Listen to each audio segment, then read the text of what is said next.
Hey, what is going on guys? Hope you're all having a wonderful day. Today we're gonna be taking a look at 5 cinematic gimbal movements that are easy to use and can be done with any gimbal. So let's not waste any time and jump right into it.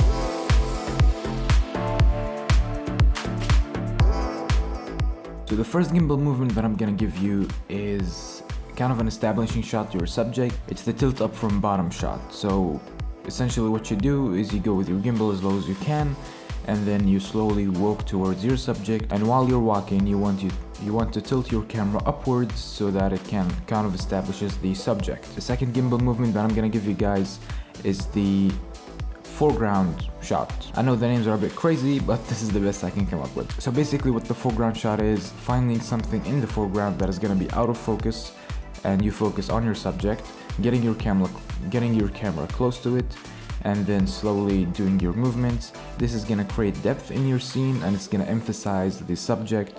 So let's say you're panning from left to right and your subject's gonna be much more dominant because of the depth effect in the scene. Alright, so the third gimbal movement is kind of hard to execute, but it is awesome. It's one of my favorite gimbal movements.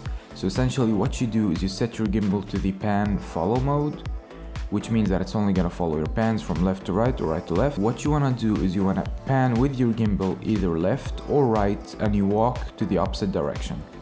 So for example, you're walking to the right direction, but you keep your camera centered on your subject, and while you're walking to the right direction, you wanna slowly pan your camera to the left so that it keeps the subject in the center. This is called the parallax effect, and it's a very dramatic gimbal movement. The fourth gimbal movement is called the panning shot, which is exactly as it sounds. You either pan from left to right or right to left.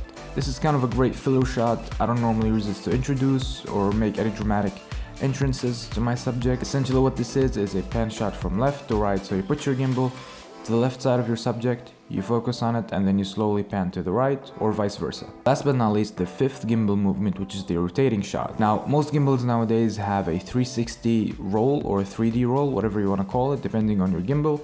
So you want to activate that mode on your gimbal, and then you want to position your camera on your subject and hit record, and then just let the gimbal do the magic. You can rotate left or right, you can choose the speed you want to rotate in. Alright, so that's it guys, I hope you enjoyed this video. Those were some easy 5 cinematic gimbal movements that I use. And as always guys, thank you so much for watching. Hit that like button down below. Don't forget to subscribe for more content. And as always, I'll see you guys in the next one. Peace.